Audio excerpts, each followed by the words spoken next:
Revisão da vida toda. A Folha de São Paulo sai em defesa dos aposentados. Quem trouxe essa matéria inicialmente foi o Medeiros. Então, tem um pedido para você. Vai lá no canal do Medeiros, deixa um comentário agradecendo a luta incansável desse guerreiro. Medeiros que ano passado passou por um episódio de roubo e não se fez de vítima, não abaixou a cabeça, pelo contrário, mostrou mais uma vez o homem forte que ele é, ergueu a cabeça, continuou lutando.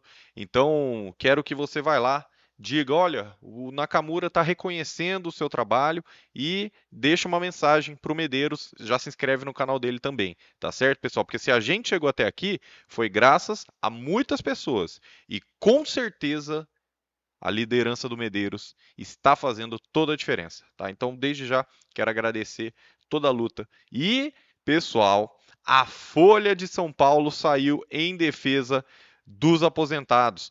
Trouxe aqui no seu editorial e em outras matérias também, né? Eu fui além, trouxe mais matérias aqui da Folha de São Paulo. Olha aí, o STF não pode ter o casuísmo como guia de suas regras, né? O casuísmo é aquela história, né? Eu decido como me convém. Se o vento tá para lá, eu tô para cá. Se o vento muda de direção, eu mudo também. Não, não é assim, né?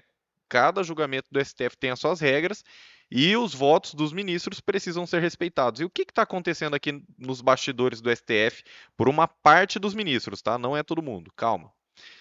A própria Folha de São Paulo traz o seguinte: Corte definiu que votos de ministros aposentados continuariam válidos, mas agora 3 deles defendem revisão de entendimento. Passado meros 2 anos e meio desde que o tema foi debatido em plenário, ministros do STF articulam uma mudança na regra sobre a validade dos votos de magistrados, ministros, que tenham participado de um julgamento e depois deixar a corte. Essa história é familiar para você?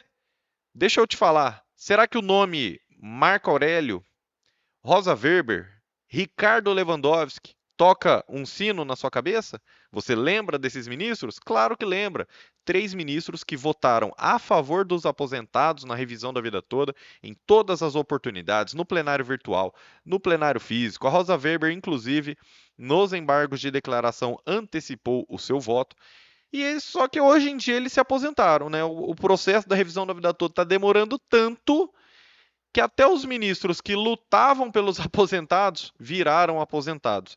De acordo com o Código de Processo Civil, nos julgamentos de órgãos colegiados, um magistrado pode alterar o seu próprio voto a qualquer momento antes da proclamação do resultado, a menos que tenha sido afastado ou substituído, hipóteses nas quais seu voto será mantido e não trocado pelo do sucessor.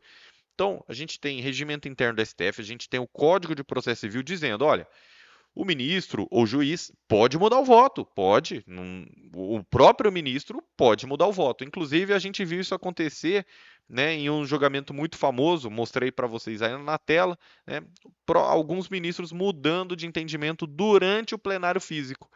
E até aí, pessoal, tudo bem. Nenhum, né? Às vezes veio uma informação nova, às vezes o ministro começou a pensar de outra forma, beleza. O problema não é o próprio ministro mudar o seu voto. Esse não é o problema. Qual que é o problema, professor Nakamura? O problema é outros ministros quererem mudar o voto de um ministro aposentado. Olha a diferença que tem aí. O ministro aposentado, ele já não está mais aqui para defender o posicionamento dele. Claro, estão vivos ainda, mas eu quero dizer que eles já não estão mais presentes nos debates para continuarem defendendo sua posição. E o que que o Código de Processo Civil e o que que o STF já havia decidido? Em junho de 2022, por iniciativa de Alexandre de Moraes, o STF estendeu esse entendimento aos casos transferidos do ambiente virtual para o presencial, ou seja, quando tinha pedido de destaque. Sair do plenário virtual, que os ministros só depositam os votos na internet, não tem discussão, não tem câmeras, não tem gravação de áudio, e pedido de destaque. Tira do plenário virtual, traz para o presencial. Esse sim, com câmeras, com gravação, com microfone. né? Então esse sim é muito mais transparente. E quando havia esse pedido de destaque, o julgamento é reiniciado, só que com o voto do ministro aposentado mantido.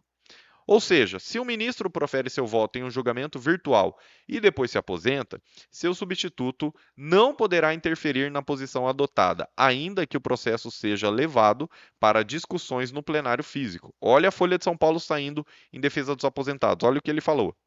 Foi uma decisão sensata.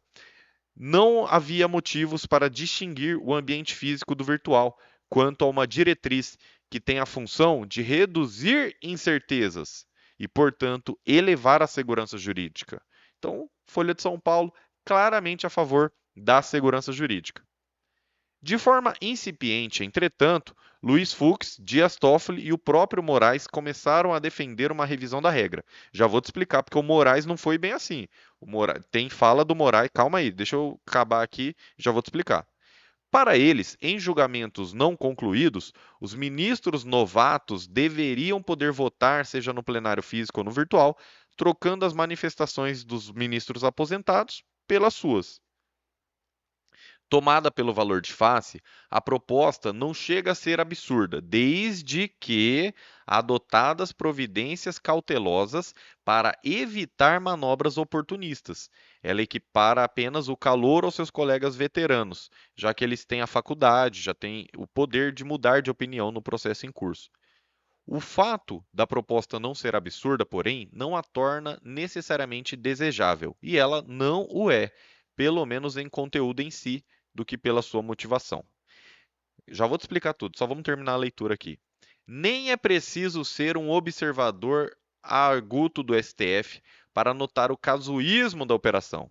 Afinal, de modo imediato, apenas Cristiano Zanin e Flávio Dino se beneficiariam da novidade.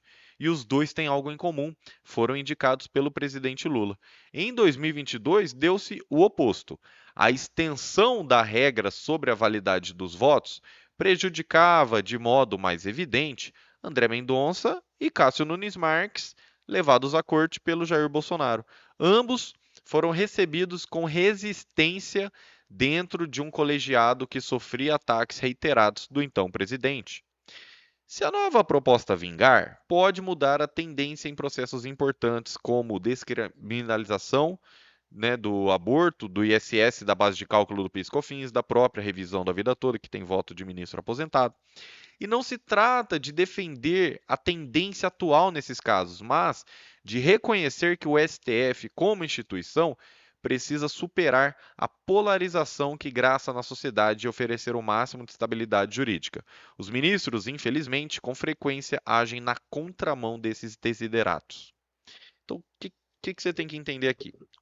Código de Processo Civil, os próprios ministros do STF têm uma regra que, depois que o ministro se aposentar, o voto dele será mantido, mesmo que o julgamento estivesse ocorrendo no plenário virtual, houvesse um pedido de destaque, o destaque reinicia, zera todo o julgamento, mas mesmo zerado o julgamento, vai começar já com voto de ministro aposentado. Ok. Qual que é o benefício dessa postura, desse entendimento? É porque, pessoal, o ministro novo, ninguém está falando que ele não tenha conhecimento jurídico. Não é isso. Mas é que ele não participou dos debates. Ah, professor, agora entendi. A Rosa Weber participou dos debates. Ela viu a sustentação oral tanto do INSS como dos aposentados. O Ricardo Lewandowski participou dos debates. O Marco Aurélio foi o primeiro relator da revisão da vida toda. Ele conhece o processo do começo ao fim, ele conhece cada página do processo.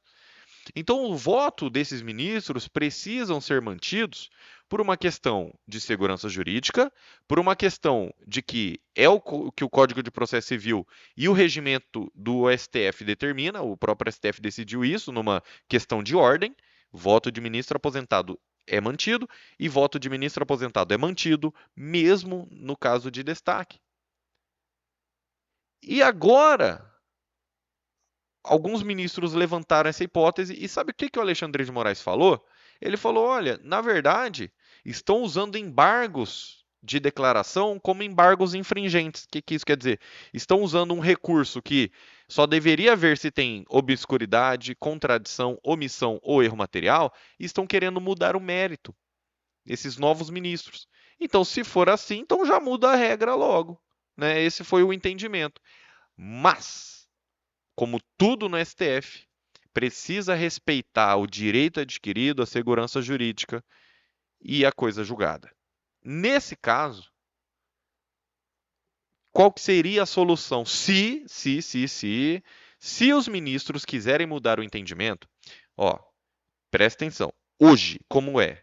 Voto de ministro aposentado é mantido, mesmo com pedido de destaque que zera o julgamento, mas mantém o voto do ministro aposentado. Então, Rosa Weber já está 1-0 a favor dos aposentados, na revisão da vida toda, tema 1102. Hoje é assim. Os ministros estão trazendo, menos de 2 anos e meio depois, um novo entendimento de que novos ministros poderiam votar no lugar do ministro aposentado. A Folha de São Paulo trouxe o seguinte: olha, mas quando era ministro do Bolsonaro, não podia. Agora que é ministro do Lula, pode. E eu não estou falando de política aqui, eu não estou falando de presidente A ou presidente B. Eu estou falando uma questão de justiça. Você acha justo? Ah, então, porque era um presidente, aí os ministros desse presidente não poderiam votar. Aí agora trocou o presidente, aí agora os novos ministros podem votar? Já não é justo. Mas ainda que você queira mudar o entendimento, então, esse entendimento de que novos ministros podem votar no lugar de ministro aposentado deve valer só para novos processos e não para alterar processos em andamento. Sabe por quê? Porque senão vai ficar fácil para o INSS ou outro, né, em outros casos também, vai ficar fácil deles ficarem fazendo recursos protelatórios, recursos só para atrasar o julgamento, pensando, olha, vamos um exemplo, tá? Olha, em mês tal, né? Vamos supor aqui em agosto de 2026, um ministro vai se aposentar. Só estou dando um exemplo. Então, eu vou ficar atrasando esse julgamento até o novo ministro tomar posse. Você entendeu o perigo que a gente entrou? A armadilha que a gente entrou? Então, hoje a regra é boa, mantém os votos dos ministros aposentados. A Folha de São Paulo está trazendo isso, que os ministros estão nos bastidores discutindo mudar essa regra. Mas eu estou trazendo essa visão de que, se quiserem mudar essa regra, se quiserem colocar novos ministros para mudar voto de ministro aposentado, por exemplo, né? Ah, então um entrou no lugar do outro, então poderia mudar o voto. Então, que essa nova regra valha para novos processos, para processos que chegarem no STF a partir de 2025, em nome da segurança jurídica, em nome do direito adquirido. Isso se quiserem mudar de regra.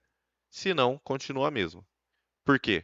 Porque o ministro aposentado foi quem participou dos debates, foi quem já estudou o processo, foi quem estava presente nas sessões de julgamento. Eu quero saber a sua opinião. Então, parabéns ao Medeiros por trazer essa reportagem, parabéns à Folha de São Paulo por se posicionar a favor dos aposentados e, principalmente, igual eles trouxeram aqui, a favor da segurança jurídica. Parabéns, Folha de São Paulo. Então, quando tem que criticar, eu critico, mas quando tem que elogiar, a gente tem que saber ser humilde também e reconhecer e elogiar aqui, pessoal. Eu quero saber a sua opinião, vou participar com vocês agora nos comentários e já se inscreva aqui para eu trazer outras novidades sobre outras revisões e sobre a revisão da vida toda nos próximos vídeos. Que Deus te abençoe grandemente e até a próxima.